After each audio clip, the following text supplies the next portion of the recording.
Hello, I'm Jonasz Rewiński and this is Military Mind. Armed conflicts, defense and security, land, sea and air. We've got you covered. Overnight on Monday, Russian forces carried out another drone attack on Ukraine's civilian infrastructure.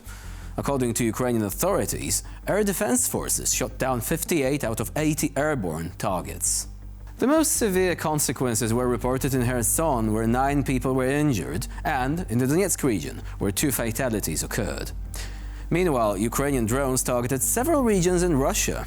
According to local officials and Telegram channels, attacks were reported in the Saratov, Voronezh and Oryol regions, as well as in Tatarstan.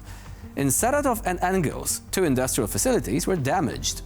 Governor of Saratov, Roman Busargin, reported that there were no fatalities, but the extent of the damage is still being assessed. In Engels, the strike reportedly hit an oil depot, the same facility attacked earlier on the night of the 8th of January. In Kazan, local sources reported an attack on a liquefied gas storage facility owned by Gazprom. There is no information yet on casualties or injuries. On the front lines, in the Donetsk region, heavy fighting continues. According to the Institute for the Study of War, Russian forces are attempting to cut ground supply routes between Pokrovsk and Myrnograd. This creates the risk of encircling Ukrainian units in these cities, potentially forcing them to retreat northward. Experts point out that successful Russian advances could severely disrupt Ukrainian logistics and pave the way for further movement towards the administrative border between the Donetsk and the Dnipro regions. Moving north, after months of intense battles, Russian forces have reportedly broken the resistance of the Ukrainian armed forces in the central areas of Donetsk.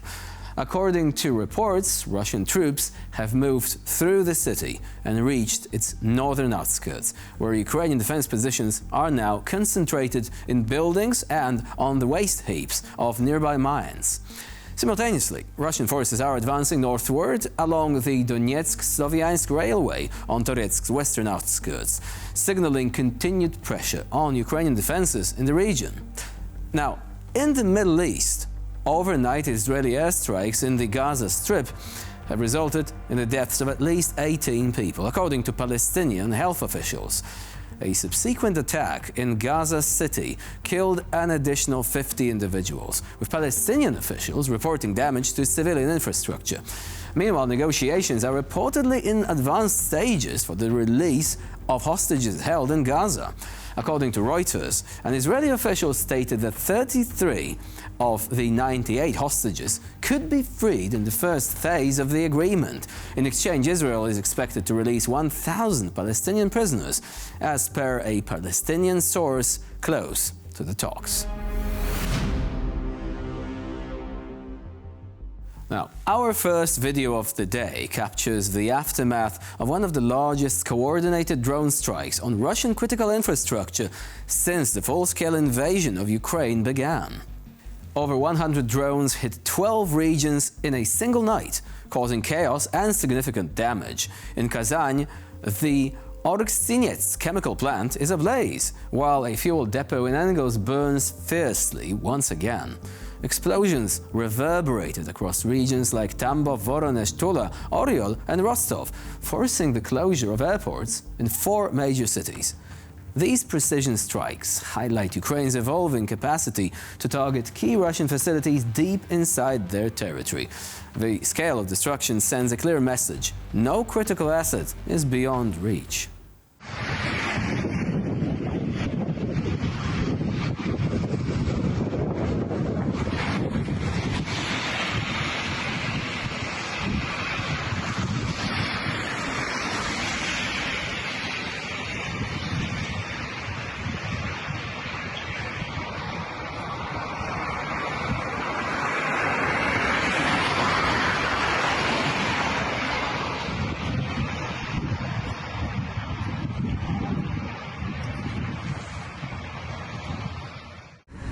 Саратовский нефтеперерабатывающий завод после атаки дронов 14 января 2025 года.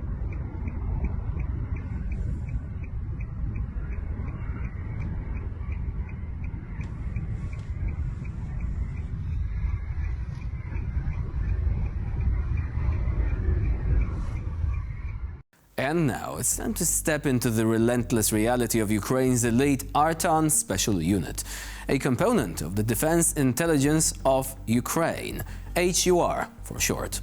This video showcases their methodical operations, assault, clearance, and securing positions. Each mission demands coordination across all terrain elements, with every step contributing to reclaiming Ukrainian territory. The Artan soldiers must be ready for their mission at all times, quickly adapting to an opportunity. Known for their precision and effectiveness, this unit embodies their motto: we know, we find, we destroy. See the results of their hard work and dedication in this gripping piece of footage.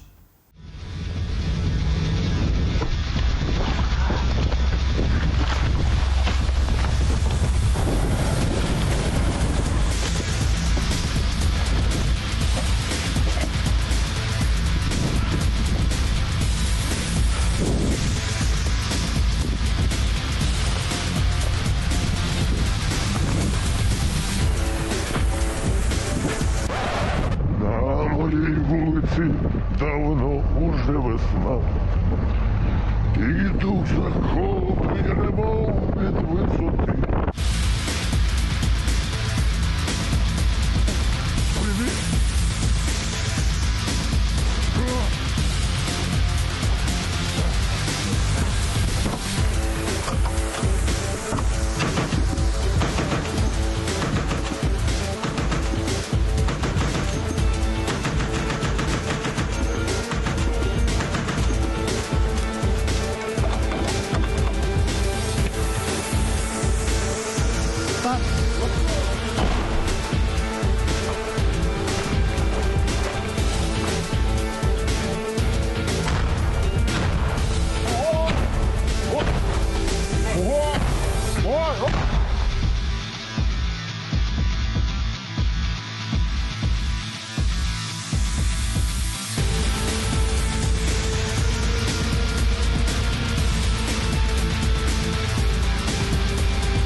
And in our final video today, Ukrainian infantrymen from the 2nd Assault Company, 1st Assault Battalion and 3rd Assault Brigade showcase the aftermath of a fierce engagement near Novoyehorivka in the Lugansk region.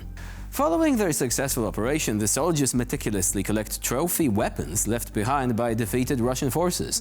This clip not only captures the resilience of Ukraine's defenders, but also reflects the ongoing effort to turn Russian resources into assets for further operations.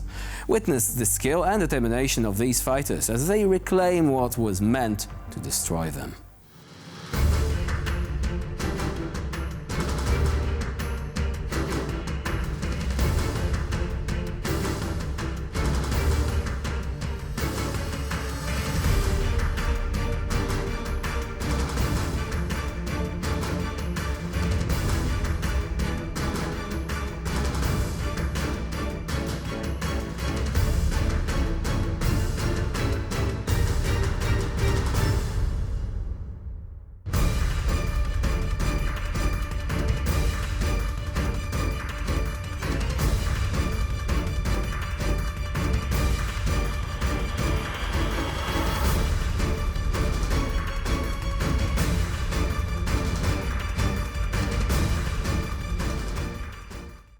Also, notice the haunting landscape. Ukraine has been documenting what it refers to as ecoside, Russia destroying ecosystems, forests, lakes, fields.